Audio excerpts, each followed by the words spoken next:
అందరికి వందనాలు. ఈస్టర్ పండుగ శుభాకాంక్షలు. నా తండ్రి మిమ్మల్ని అందరినీ సియోనుల నుండి ఆశీర్వదించును గాక. చెప్పండి ఆమేన్. హల్లెలూయా.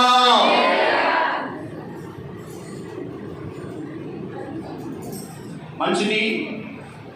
ఈ ఈస్టర్ పండుగ దినమున, ఈ పునరుద్ధాన దినమున సజీవుడైన యేసయ్యను మనం ఆరాధించడానికి గొప్ప అవకాశాన్ని ఆ దేవాది దేవుడు మనకు అనుగ్రహించాడు. మనం ఎంతైనా ధన్యులమండి. లోకములో లేని వారికి లేని గొప్ప భాగ్యాన్ని యేసయ్య అయిన బిడ్డలమైన మనకు ఈ గొప్ప ధన్యతను ప్రభువు అనుగ్రహించాడు. దేవుని స్తోత్రం కలుగును గాక.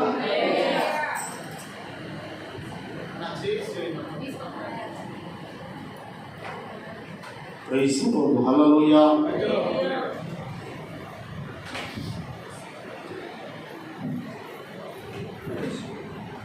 కలకల్లాడుతూ ఉన్నారు అందరూ కూడా.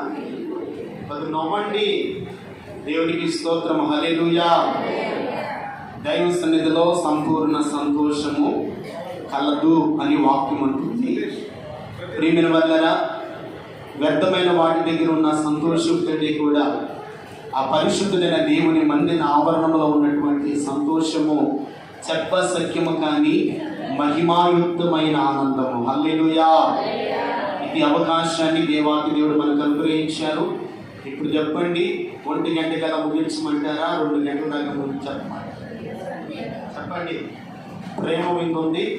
20 నిమిషాల్లో నేను వాక్యాన్ని ముగిస్తానండి. ప్రియమైన వాళ్ళరా, అందరికంటే చక్కగా మంచి ఆహార పదార్థాలు దేవుడు సిద్ధపరచడానికి ప్రభు సహాయం చేశాడు. ఇక్కడ కూడా వస్తుంది ఆ యొక్క స్మెల్ వాసన, గుమ్మగుమ్మలాడే వాసన. మీకు ఒక చక్కని ప్రేమ విందు ఏర్పాటు చేయబడింది. ఆశీర్వాదకరంగా ఈ కార్యక్రమాన్ని మనం ముగించుకొని క్షేమముగా మన గృహాలకు తిరిగి వెళ్దాం. పునరుద్ధానములో ఉన్నటువంటి ప్రత్యక్షతలు, పునరుద్ధానములో ఉన్నటువంటి ఆశీర్వాదం ఏమిటో మనం ధ్యానం చేయబోతున్నాం. ఏమిటంటే పునరుద్ధానములో ఉన్నటువంటి ఆశీర్వాదము. పరిశుద్ధ గ్రంథమైన బైబిల్లో నుండి దేవుని వాక్యాన్ని మనం చదువుకున్నాం. యోహాను సువార్త 20వ అధ్యాయము.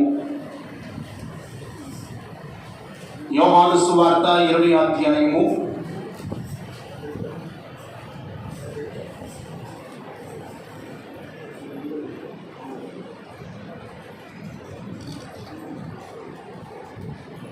యోహాను సువార్త 20వ అధ్యాయము మొదటి వచనము నుండి, ఆదివారమున ఇంకను చీకటిగా ఉన్నప్పుడు మగ్దలేని మరియయు పెందల కాడనే సమాధి వద్దకు వచ్చి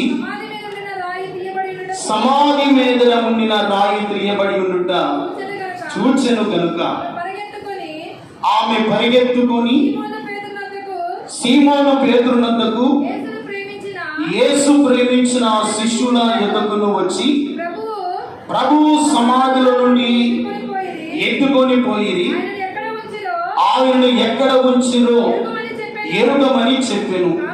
కాబట్టి పేతురును ఆ శిష్యుడును బయలుదేరి సమాధి యొద్దకు వచ్చి వారిద్దరును కూడి పరిగెత్తుచుండగా ఆ శిష్యుడు పేతురు కంటే త్వరగా ముందుగా సమాధి యొద్దకు వచ్చి వృంగి నారబట్టలు పడి ఉండుట చూచెను గాని అతడు సమాధిలో ప్రవేశింపలేదు. తరవంచండి ప్రార్థన. పరిశుద్ధమైన తండ్రి, చదివిన వాక్య భాగాన్ని దీవించి మాతో మీరు మాట్లాడండి.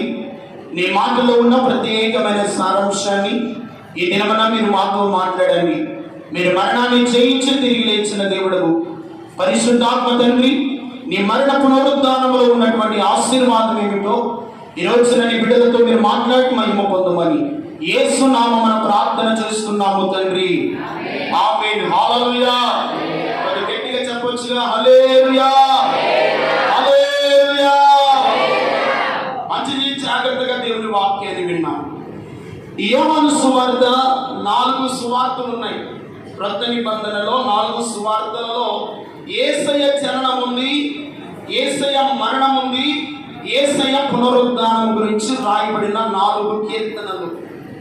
ఈ 4 కీర్తనలో సర్వశక్తిమంతుడైన దేవుడు ఈ లోకానికి ఆయన వస్తాడు.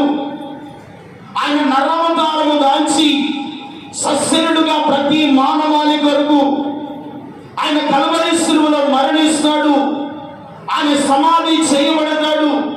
తిరిగి 3వ దినమున ఆయన తిరిగి లేస్తాడని లేఖనాల్లో ముందుగానే యేసుక్రీస్తు ప్రభుల వారి గురించి రాయబడినట్లుగా వేద గ్రంథాలు సెలవిస్తూ ఉన్నాయి. అయితే ఈ రోజున మనం చదువుకున్నటువంటి లేఖన భాగంలో ఈ యోహాను సువార్త 20వ అధ్యాయము 1వ వాక్యం అంటాడు, ఆదివారం ఇంకను చీకటిగా ఉన్నప్పుడు మగ్దలేని మరియ పెండల కాడనే సమాధి ఎదురుకు వచ్చి సమాధి ముందర రాయి తీయబడి ఉండుట చూచెను. ప్రియమైనవారా, సమాధి ముందర ఉండిన రాయి తీయబడి ఉండుట చూచింది. హరిభక్తయ్య అనే యేసేపు పిలాతు వద్దకు వెళ్ళాడు. యేసు దేహము నాకిమ్మని అడిగాడు. యేసు ప్రభు వారు హరిభక్తయ్య యోసేపునకు ఆయన దేహాన్ని అప్పగించినప్పుడు యేసేపు చన్నటి నార వస్త్రములు ఆయన దేహమునకు చుట్టి పరిమళ సువాసన కలిగినటువంటి ద్రవ్యములను ఆయన దేహానికి పూచి కొత్తగా తొలిపించిన సమాధిలో అతను ఆయన పెట్టాడంట. దేవునికి మహిమ కలుగునుగా. ఈ హరిభక్తయ్య యోసేపు తన నిమిత్తమై ఒక క్రొత్త సమాధిని తొలిపించుకొని ఉన్నాడు. ఆ సమాధిలో యేసుక్రీస్తు ప్రభువారిని పెట్టాడు.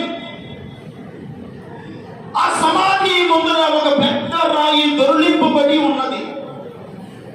ప్రియమైన వారు, జరిగిన సంభవం ఏమిటంటే ఈ మగ్దలేని మరియా చీకటితోనే లేచి యేసయ్య సమాధి వద్దకు వెళ్ళి చూడగా ఆ రాయి దొర్లింపబడి ఉండడం చూశాను. లోపలికి వెళ్ళి చూడగా ప్రభువైన యేసు దేహము కనబడలేదు. దేవునికి మహిమ కలుగును గాక. ఎవరి దేహము కనబడలేదంట? యేసయ్య దేహము కనబడలేదు. ఈ కనబడలేని సమయంలో ఈమె బహుగా ఏడుస్తూ ఉంది, బహుగా కలవరపడుతూ ఉంది. నా ప్రభు దేహాన్ని ఎవరో ఎత్తుకొని పోయారని ఆందోళన చెందుతున్నటువంటి సమయంలో అదే అధ్యాయం చదవండి, 11వ వాక్యం. అయితే మరియా సమాధి బయట నిలిచి ఏడ్చుచుండెను. ఆమె ఏడ్చుచు సమాధిలో వంగి చూడగా తెల్లని వస్త్రములు ధరించుకున్న 2 దేవదూతలు యేసు దేహము ఉంచబడిన స్థలములో తలవాలికిన ఒకడును కాలు వైపున ఒకడును కూర్చుండుట కనబడెను. వారు, అమ్మా ఎందుకు ఏడ్చుచున్నావు అడుగగా ఆమె నా ప్రభువును ఎవరో ఎత్తుకొని పోయిరి. చూడండి, ఎవరో నా ప్రభువును ఎత్తుకొని పోయిరి. ఎవరో ఎత్తుకొని పోలేదు. యేసు ప్రభువారు చెప్పాడు, నేను మరణిస్తాను, తిరిగి 3వ రోజున తిరిగి లేస్తాను. విశ్రాంతి దినము అయిపోయిన తర్వాత ఆదివారమున తెల్లవారుచుండగా యేసయ్య మృతిని జయించి మరణమును జయించి ఆయన సజీవుడు లేచి ఆయన గలిలయలోనికి వెళ్ళవలసి ఉన్నదని యేసు ప్రభువారు చెప్పినట్లుగానే ఆ లేఖన ప్రకారం యేసయ్య గలిలయలోనికి వెళ్ళాడు. ఈ మగ్దలేని మరియ మాత్రము యేసయ్య సమాధి ఎదుకు వచ్చి చూసాడండి. నా ప్రభు దేహాన్ని ఎవరో ఎత్తుకొని పోయారని ఏడుస్తూ ఉందండి. ఏడుస్తూ ఉండగా యేసయ్యే ఆమె ఎదుకు వచ్చాడంట. దేవునికి మహిమ కలుగును గాక.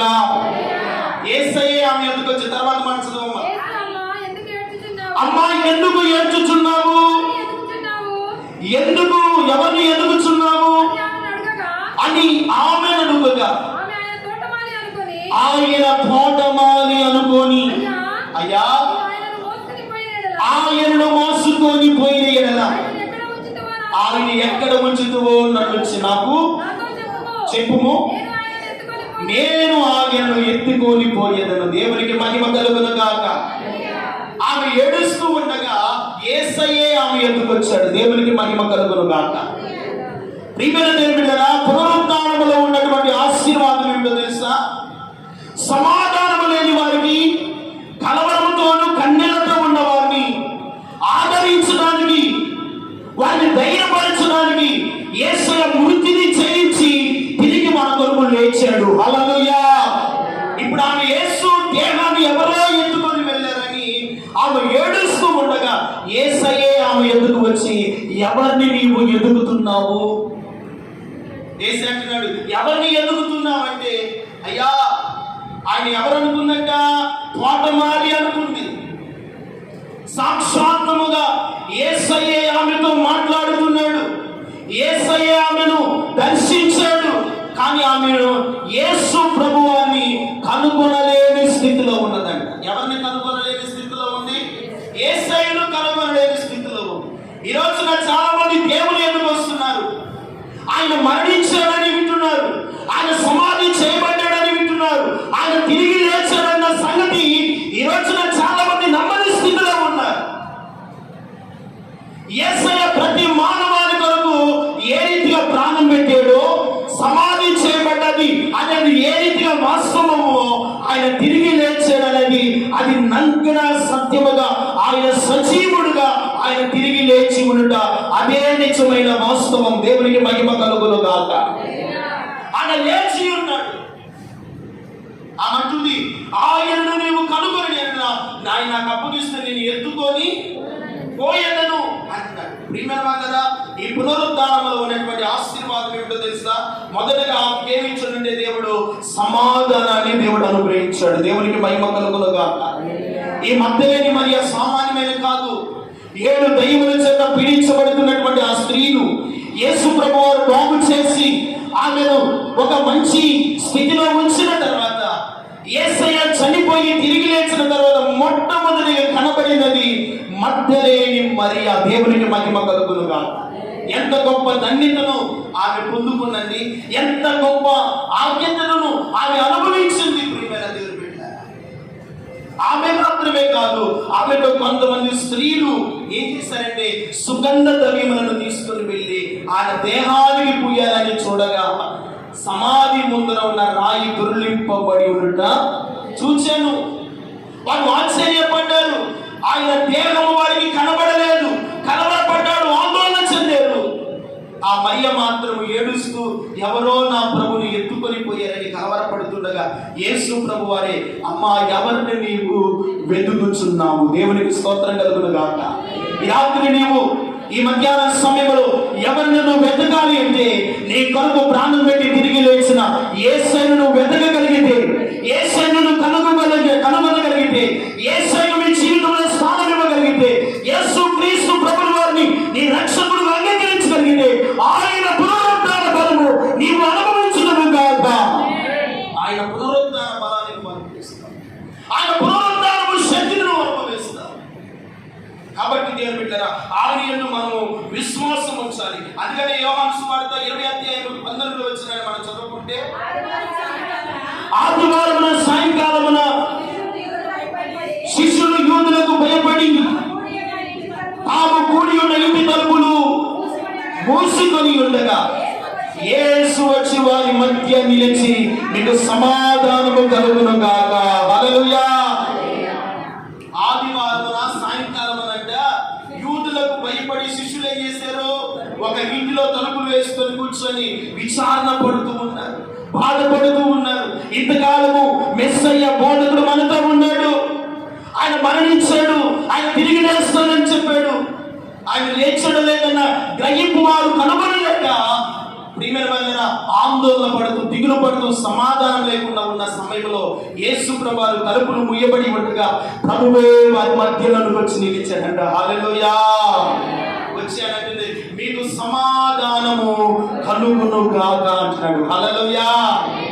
యేసు ప్రభువారు తిరిగి లేవడము వలన శిష్యులకును మనకు దేవుడు సమాధానం అనే ఆశీర్వాదాన్ని అనుగ్రహించాడు. హల్లెలూయా. ఏమనుగ్రహించాడు? సమాధానం అనే ఆశీర్వాదాన్ని దేవుడు అనుగ్రహించాడు.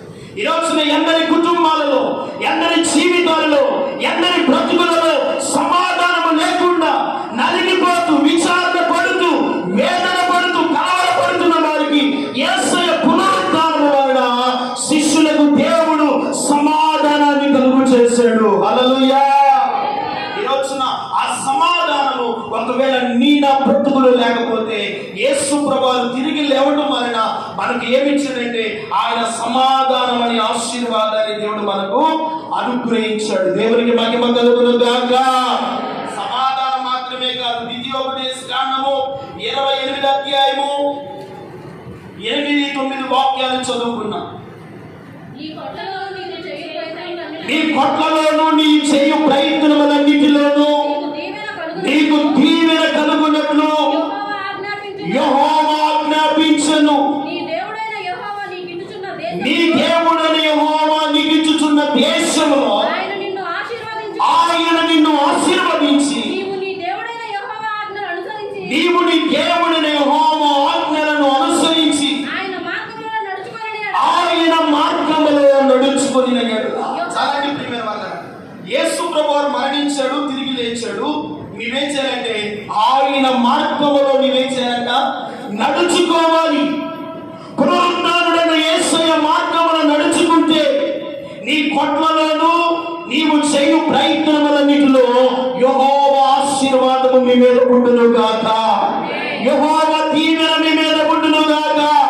ఆయన మార్గములలో నీవు, నీ బిడ్డలు, నీ కుటుంబము ఆయన మార్గములోనే నడుచుదురు గాక.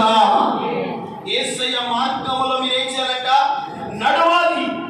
యేసయ్య మార్గములో నడిస్తే మీకు సమాధానం అనే ఆశీర్వాదాన్ని దేవుడు మీకు అనుగ్రహిస్తాడు. రెండవదిగా మీరు చూస్తే చూడండి, మత్తయి సువార్త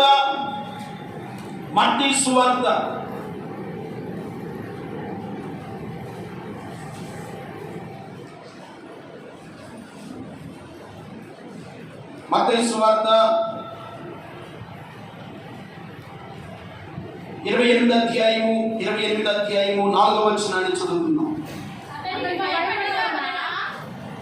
అతనికి భయపడుట వలన కావలి వారు ఒలిగి చచ్చిన వారి వలె ఉండిరి.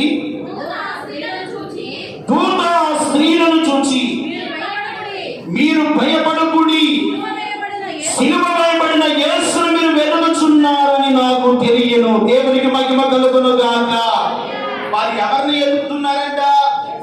సిలువ వేయబడిన యేసయ్యను వెతుకుతూ ఉన్నారు.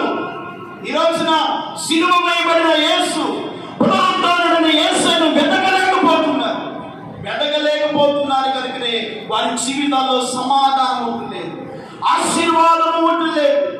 కలవరాలతోనూ, వేదనతోనూ, సమస్యలతోనూ, ఎన్నో ఇక్కట్ల మధ్య నలిగిపోవడానికి గల కారణము సిలువ వేయబడిన యేసయ్యను వారు ఏం చేస్తున్నారంట? వెతుకుతూ ఉన్నారు. ఈ రోజున చాలా మంది ఆయనను ఏం చేయట్లేదంట? వెతకలేకపోతున్నారు. యేసయ్యను మీరు వెతికితే ఆయనను మీరు జీవముతో కనుగొందురు గాక. అందుకనే యోహాను సువార్తలో అంటాడు 5వ అధ్యాయం 24వ వచనం, నా మాట విని నన్ను పంపిన వాని యందు విశ్వాసముంచువాడు నిత్య జీవము గలవాడు, వాడు తీర్పులోనికి రాక మరణములో నుండి జీవములోనికి దాటి వెళతాడు. హల్లెలూయా. ఆయన మాటలు విని ఆయన పంపిన యేసునందు విశ్వాసం ఉంచువాడు నిత్య జీవాన్ని పొందుకుంటాడు. వాడు ఎక్కడికి రాడంట? తీర్పులోనికి రాక మరణములో నుండి జీవములోనికి దాటి వెళతాడు. అది అధ్యాయంలో 11 వచ్చినట్లు అంటాడు, పునరుద్ధానమును జీవమును నేనే, నా యందు విశ్వాసం ఉంచువాడు చనిపోయినను తిరిగి మరలా బ్రతుకుతాడు. చప్పుడు వద్దు, దేవునికి మహిమ కలుగును గాక. యేసయ్య అంటున్నాడు, పునరుద్ధానమును జీవమును నేనే, నా యందు విశ్వాసం ఉంచువాడు చనిపోయినను తిరిగి మరలా బ్రతుకుతాడు. మరి వాడెన్నటికి చనిపోడంట. దేవునికి మహిమ కలుగును. కాబట్టి యేసు ప్రభువు తిరిగి లేవడం వలన ఆయన మనకు ఏమిచ్చాడంటే సమాధానం అనే ఆశీర్వాదం ఇచ్చాడు. రెండవది, సిలువ వేయబడిన యేసును వారు ఎదుగుతున్నారు. ఎవరిని ఎదుగుతున్నారంట? సిలువ వేయబడిన యేసే. నీవు యేసయ్యను కనుగొని ఆయనను వెతకగలిగితే, ఆ మధ్యలేని మరియ ఆయన కనుగొనలేకపోయినా యేసయ్య వచ్చి ఆమెతో మాట్లాడుతున్నాడు. అమ్మా, ఎందుకు నువ్వు ఏడుస్తున్నావు అని యేసు ప్రభు అడుగుతుంటే, అయ్యా నా ప్రభుని ఎవరో వెతుకొని వెళ్ళారు. ఎవరో వెతుకొని వెళ్ళడం కాదు, ప్రభువు నీతోనే ఉన్నాడు, నీ ప్రక్కనే నిలిచి ఉన్నాడు, ఆయన నీ హృదయంలోనే ఉన్నాడు. కానీ ఇంకా నీవు కనుగొనలేని స్థితిలో ఉంటున్నావు, ఇంకా గ్రహించలేని స్థితిలో ఉంటున్నావు, ఇంకా రక్షణ పొందలేని స్థితిలో ఉంటున్నావు, ఇంకా మారు మనసు పొందలేని స్థితిలో ఉంటున్నావు. నీ ప్రభు ఎటువంటి వాడంటే మరణాన్ని జయించిన వాడు, మరణపు ముళ్ళను విరిచిన దేవుడు. హల్లెలూయా. అందుకనే మరణము యేసయ్యను ఏ మాత్రమైన బంధించలేకపోయింది. హల్లెలూయా. ఎవరిని బంధించలేకపోయింది? యేసయ్యను బంధించలేకపోయింది. అందుకనే కీర్తనకారుడైన దావీదు అంటాడు, 16వ కీర్తన 9వ వాక్యం, 16వ కీర్తన 9వ వాక్యం, అందువలన నా హృదయము సంతోషించుచున్నది, నా ఆత్మ హర్షించుచున్నది, నా శరీరము కూడా సురక్షితముగా నివసించుచున్నది. ఎందుకనగా నీవు నా ఆత్మను పాతాళము విడిచిపెట్టుమోడము కావు, నీ పరిశుద్ధిని నీవు కుళ్ళు పట్టనీయవు, జీవ మార్గములు నీవు నాకు తెలియజేసినవి, నీ సన్నిధిలో సంపూర్ణ సంతోషములు కలవు. హల్లెలూయా. రెండవది పునరుద్ధానములో ఆశీర్వాదము, సంతోషము. ఏమిటంటే సంతోషం. దావీదు అంటున్నాడు, నా హృదయము హర్షించుచున్నది, సంతోషించుచున్నది. ఎందుకయ్యా దావీదు ఆత్మ హర్షించుచున్నదంటే, నీవు నా పరిశుద్ధిని పాతాళముల తన ఆత్మను విడిచిపెట్టలేవు, నీ పరిశుద్ధిని నీవు కుళ్ళు పట్టనీయవు. దేవునికి మహిమ కలుగును గాక. భూప్రపంచములో చాలా మంది మరణించారు, వారి శరీరములు కుళ్ళిపోయి ఈ లోకంలో మట్టిలో కలిసిపోయి, కానీ యేసయ్య చనిపోయి 2025 సంవత్సరాల క్రితం అవుతుంది. కానీ యేసయ్య మాత్రము ఆయన సమాధిలో లేడు. కానీ ఆయన సమాధి నేటికి ఇప్పటి వరకు జెరూసలేములో ఆయన సమాధి ఖాళీగానే ఉంది. హల్లెలూయా. ఆయన సమాధి ఖాళీగానే, ఆయన దేహము మన కొరకు సజీవముగా ఉంది.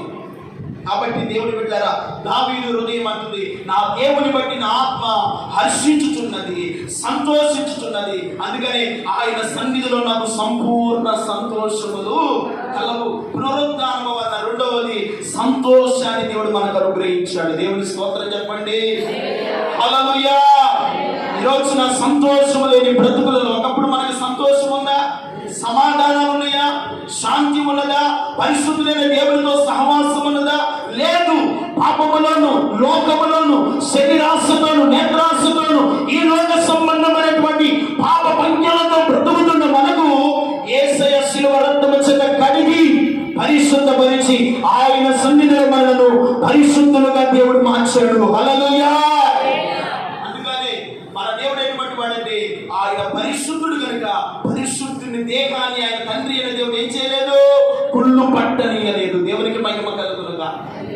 మన దేవుడు నేటికి ఆయన పరిశుద్ధుడై ఉన్నాడు, సజీవుడై ఉన్నాడు, మరణాన్ని జయించిన వాడై ఉన్నాడు, మరణపు ముళ్ళును విరిచిన వాడై ఉన్నాడు. చూడండి, కొరింథీయులకు రాసిన మొదటి పత్రిక 15వ అధ్యాయము 50వ వచనాన్ని చదువుకున్నాం. 15వ అధ్యాయం మొదటి పత్రిక, కొరింథీయులకు రాసిన మొదటి పత్రిక 15వ అధ్యాయం 50వ వచనం. అదేనా?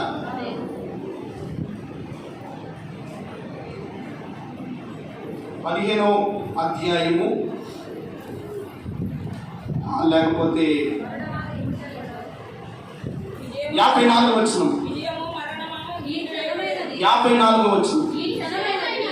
ఈ క్షయమైనది అక్షయతను ధరించుకొనవలసి ఉన్నది, ఈ మధ్యమైనది అమర్త్యతను ధరించుకున్నప్పుడు విజయమందు మరణము మింగివేయబడినని అని రాయబడిన వాక్యము నెరవేరును. దేవునికి మహిమ కలుగును గాక. విజయమందు మరణం ఏమైంది? మింగివేయబడిను.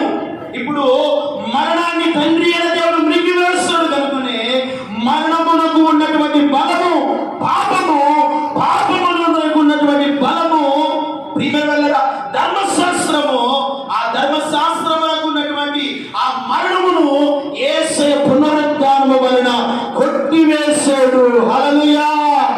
అందుకని అంటాడు, ఓ మరణమా ఎక్కడా, ఓ మరణమా ఈ విజయం ఎక్కడా,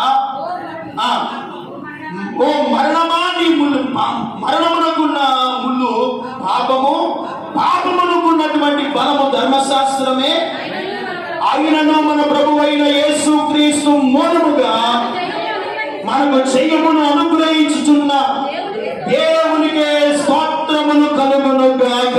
హల్లెలూయా. ఆయన మనకి ఏం అనుగ్రహిస్తున్నాడట? భూలోకి జయమును అనుగ్రహిస్తున్న దేవునికి స్తోత్రము కలుగును గాక. మరణము ద్వారా సాతాను తలను దేవుడు శీఘ్రముగా చితకత్రొక్కాడు. దేవునికి మహిమ కలుగును గాక. ఆ మరణమునకు ఉన్నటువంటి ఆ ముళ్ళు అనే పాపాన్ని, ఆ ధర్మశాస్త్రమునకు ఉన్నటువంటి ఆ పాపాన్ని యేసయ్య మరణము ద్వారా దాన్ని రద్దు చేసిన ప్రియమైన వారలారా, మరణమునకు ఉన్నటువంటి బలమును ఆయన జయించి అంటున్నాడు. చూడండి ఆ మాట్లాడుతున్నాడు 57వ వచనంలో, మన ఆయనను ప్రభువు అయిన యేసు క్రీస్తు మూలముగా మనకు విజయం అనుగ్రహిస్తున్నాడు. దేని మీద విజయము?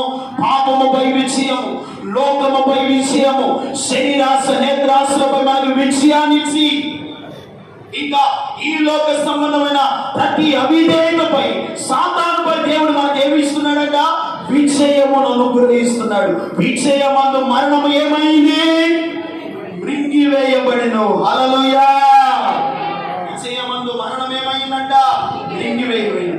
మరణమునకున్నటువంటి బలమందు కూడా యేసయ్య శిలువ పునరుద్ధానము వలన ఆయన జయము పొందుకున్నాడు. అందుకనే దేవునికి స్తోత్రము కలుగునుగాక. మన ద్వారా దేవునికి ఏం చెల్లించాలి? స్తుతి స్తోత్రము చెల్లిస్తూ ఆయన నామాన్ని మనం గొప్ప చేయాలి. దేవునికి మహిమ కలుగునుగాక. గీతం గీతం జయ జయ గీతం, చెయ్యి తట్టి పాడెదము, యేసురాజు లేచెను, హల్లెలూయా, జయమర్పించెదము. గీతం గీతం జయ జయ గీతం, చెయ్యి తట్టి పాడెదము, యేసురాజు లేచెను, హల్లెలూయా, జయమర్పించెదము.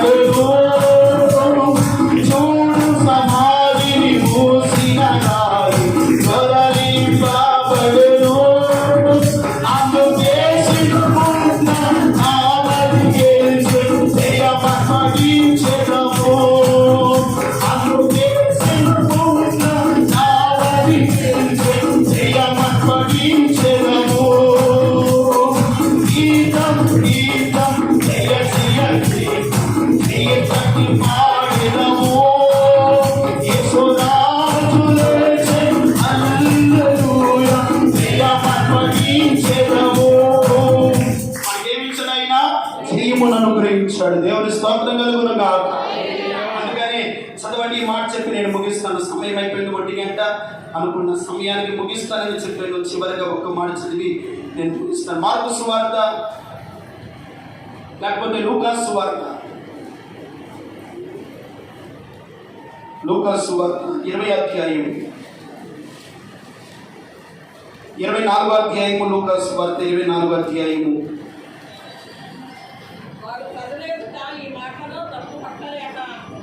అమ్మా 24:5 వచ్చింది.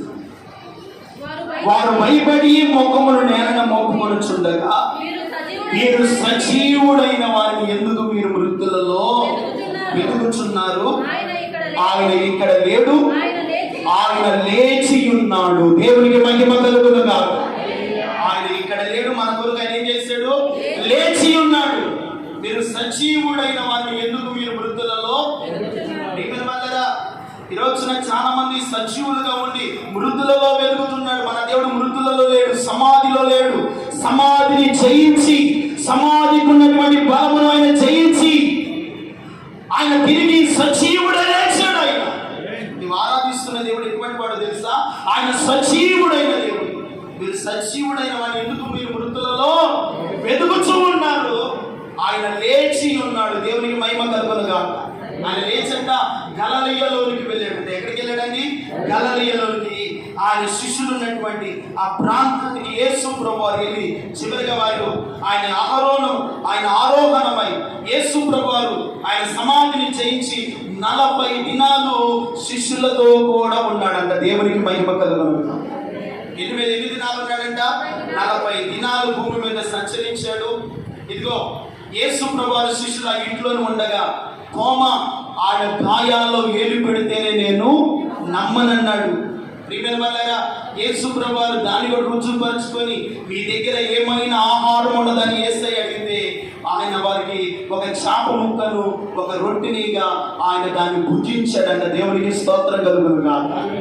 ఇంకా తోమా వచ్చి అన్నాడు, తోమా నీ సందేహాన్ని తీర్చుకో, వచ్చి నా గాయాల్లో ఎన్ను పెట్టి చూడు. ప్రియమైన వాళ్ళారా, ఇంకా మనము సందేహించడానికి వీలు లేదు.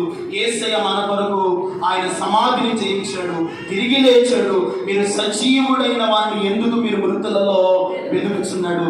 ఆయన అక్కడ లేడు, ఆయన లేచి ఉన్నాడు. ఆయన ఎక్కడో లేడు. నిశ్చయముగా ఈ పునరుద్ధాన దినమున ఈ కల్వరి ప్రార్థనా మందిరం మన మధ్యలోనే ఆయన సజీవుడిగా సంచరిస్తూ ఉన్నాడు. నమ్మిన వారు చప్పట్లకు దేవునికి మహిమ చెల్లిద్దాం. గట్టిగా గట్టిగా ఆయన సజీవుడై మన మధ్యలోనే సంచరిస్తూ ఉన్నాడు. ఆయన పునరుద్ధానపు బలము నిన్ను బలపరచును కాక. ఆయన పునరుద్ధానపు శక్తి ఒక్కొక్కరిని తాకును కాక. ఆయన మన మధ్యలో సంచరిస్తాడు. ఆయన ఎక్కడో లేడు. ఆయన మన మధ్యలోనే ఉన్నాడు, మనతోనే ఉన్నాడు. ఆయన మన పక్కన నిలిచి ఉన్నాడు.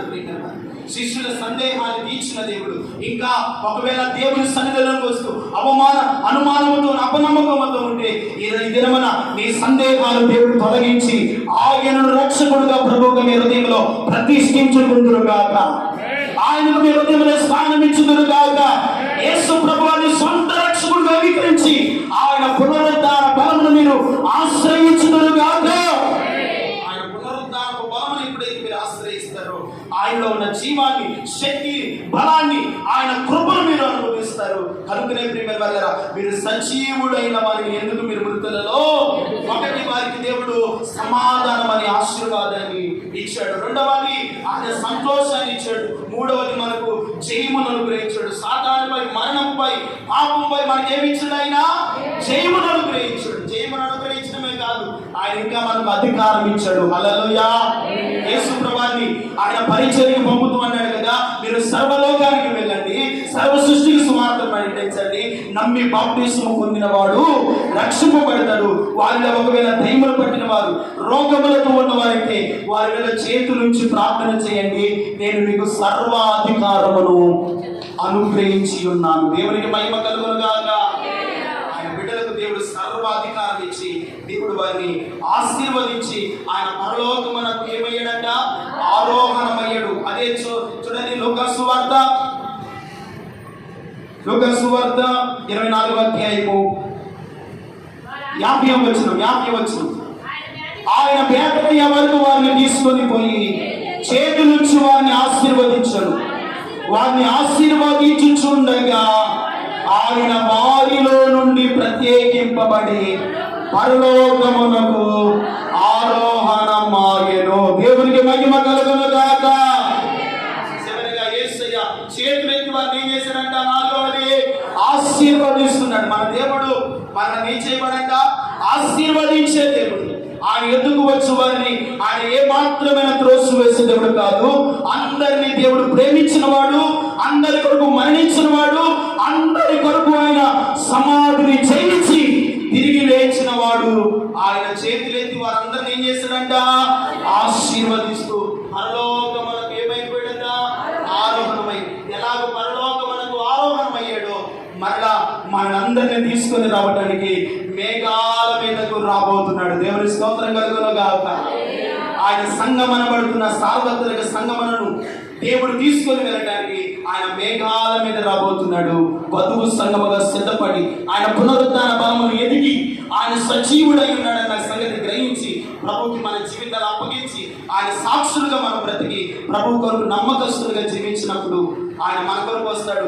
మేఘాల మీద వచ్చి పరిశుద్ధులైనటువంటి మనలను ఆయన ఆకాశ మండలం మీద ఆయనతో కూడా కొనిపోబడుదుము గాక, ఆయనను కనులార చూచుదుము గాక, ఆయన పునరుద్ధానపు బలమును మనం అనుభవించుదుము గాక. అందుకని యేసయ్య ఎప్పుడైతే పయనించి తిరిగి లేచాడో మృతి చెందిన వారందరూ సమాధిలో నుండి లేపబడ్డారంట. దేవుని స్తోత్రం కలుగును గాక. ఆయన పునరుద్ధాన బలాన్ని, ఆయన పునరుద్ధానంలో ఉన్న ఆశీర్వాదాన్ని ఈ పునరుద్ధాన దినమున కుడి వచ్చిన మనకును, మన కుటుంబాలకు, మన బిడ్డలకు, మన సంఘానికి పరిశుద్ధ ఆత్మ దేవుడు అనుగ్రహించును గాక. ఆమె తరవంచండి, ప్రార్థన చేసి